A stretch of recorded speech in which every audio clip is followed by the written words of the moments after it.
वर्ष 1857 की परतंत्रता की बेड़ियों में छटपटाते भारत में असंतोष परम सीमा पर था। अंग्रेजी उपनिवेशवाद के आगे भारत के अनेक संस्थानों ने हथियार डाल दिए थे। अंग्रेजों के अत्याचार के कारण भारतीय उपखंड में चारों ओर भारतीय और अंग्रेजों के बीच घनघोर युद्ध आरंभ हो गया था। युद्ध के कारण छाए घनघोर अंधकार में भी क्रांति की एक मशाल जगमगा रही थी।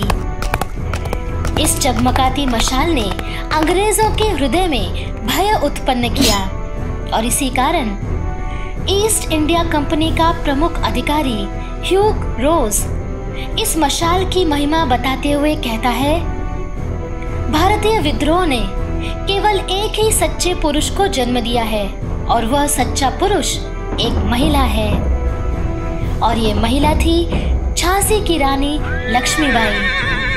आइए देखते हैं ऐसी महान और वीर हिंदू रानी की जीवन यात्रा। रानी लक्ष्मीबाई का जन्म नाम मनकर्णिका था। उनका जन्म 19 नवंबर 1835 को बनारस में हुआ था। बचपन में सभी उन्हें प्रेम से मनु कहकर पुकारते थे। नन्ही सी मनु ने संस्कृत और फारसी सीखी, साथ ही तलवारबाजी, दान पट्टा, निशानेबाजी, मलखंब, तैराकी, घुड़सवारी, धनुषबाण जैसी युद्ध कलाओं का प्रशिक्षण भी लिया। अंग्रेजों के विरुद्ध छेड़े गए स्वतंत्रता संग्राम के प्रतीक के रूप में भविष्य में राष्ट्र प्रेमी भारतीयों के लिए मनु एक प्रेरणा बन गई। मनु का विवाह झांसी के महाराज गंगाधर राव निवाड़कर जी से हुआ तथा विवाह के उपरांत मनु का नाम लक्ष्मीबाई रखा गया।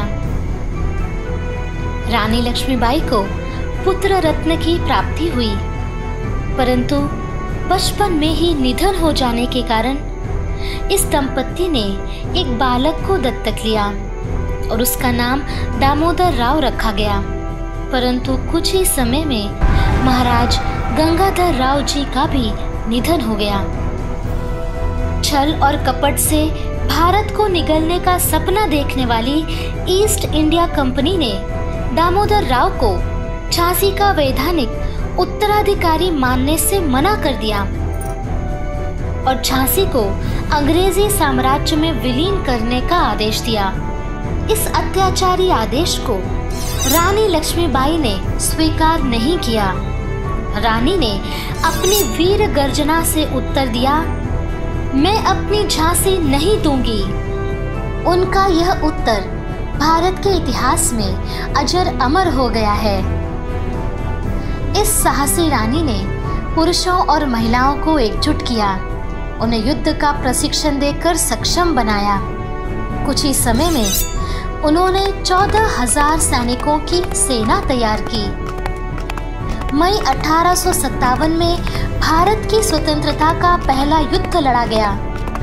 जोखन बाग में हुए अंग्रेजों के हत्याकांड के लिए अंग्रेजों ने रानी लक्ष्मीबाई को उत्तरदायी माना और उन्हें पकड़कर लाने के लिए ह्यूज रोज नामक अधिकारी को नियुक्त किया। लगभग 2 सप्ताह झांसी में घनघोर युद्ध हुआ। झांसी की रक्षा करने के लिए वहां के पुरुष, वहां की महिलाएं, यहां तक कि बच्चे भी युद्ध में सम्मिलित हो गए। परंतु अप्रैल 1858 में अंग्रेजी सेना ने झांसी के किले में प्रवेश किया और वहां के 5,000 भारतीयों की नृशंस हत्या कर दी। अपने 12 वर्ष के पुत्र को पीठ पर लादे रानी अंग्रेजों की घेराबंदी तोड़ बाहर निकली। 102 मील की यात्रा कर वे कालपी पहुंची और पेशवा से मिली। अंग्रेजों ने कालपी पर भी आक्रमण कर दिया। रानी और उनकी सेना ने अतुलनीय पराक्रम दिखाया। तब भी अंग्रेजों ने छल कपट से कालपी पर विजय प्राप्त की। तदुपरांत रानी और उनके सरदारों ने अंग्रेजों का समर्थन करने वाले ग्वालियर के गद्दार राजा पर आक्रमण कर उसे पराजित कर दिया। ग्वालियर पुनः जीतने के लिए अंग्रेजों ने उस पर आक्रमण किया। घनघोर युद्ध हुआ। इस युद्ध का नेतृत्व रानी शूरवीरता से कर रही थी। युद्ध के बीच रानी का घोड़ा एक नाला पार नहीं कर पाया। उस समय रानी अंग्रेजों से लड़ने के लिए घोड़ा घुमाकर पुनः युद्ध भूमि की ओर बढ़ने लगी। अचानक उन्हें गोली लगी और वे नीचे गिर गईं। रानी के निष्ठावान सेवक घायल रानी को निकट के गंगादास मठ में ले गए। मेरा शव अंग्रेजों के हाथ ना लगे, इसलिए यहीं मेरा अंतिम संस्कार किया जाए। ऐसी अंतिम इच्छा रानी ने व्यक्त की और मृत्यु को गले लगा लिया।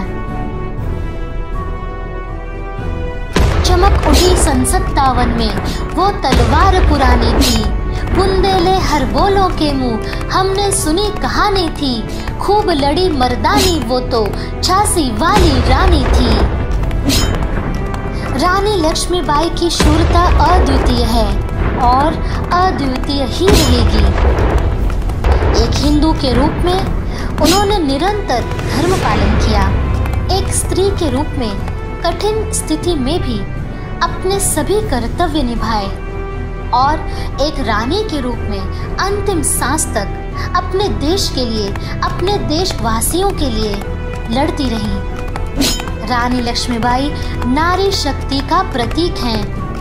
मेरी भारतीय माताओं बहनों, ये भारत भूमि वही वीर भूमि है जिस पर रानी लक्ष्मीबाई ने जन्म लिया।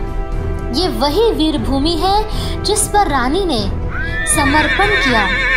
ये वही वीर भूमि है जिसका अन्न, जिसका जल हम ग्रहण करते हैं। इसलिए हमें रानी की वीरता को भूलना नहीं है। इसलिए अब अपनी भूमि की पुकार हमें सुननी है। ये भूमि कहती है कि रानी के दैवी गुणों को आत्मसात करें। हम राष्ट्र प्रेमी सशक्त भारतीय नारी बने, रणरागिनी बने। लोक कल्याणकारी हिंदू राष्ट्र की स्थापना के लिए अपने हृदय से, अपनी आत्मा से संपूर्णतः समर्पण करें और हिंदू राष्ट्र की स्थापना करें।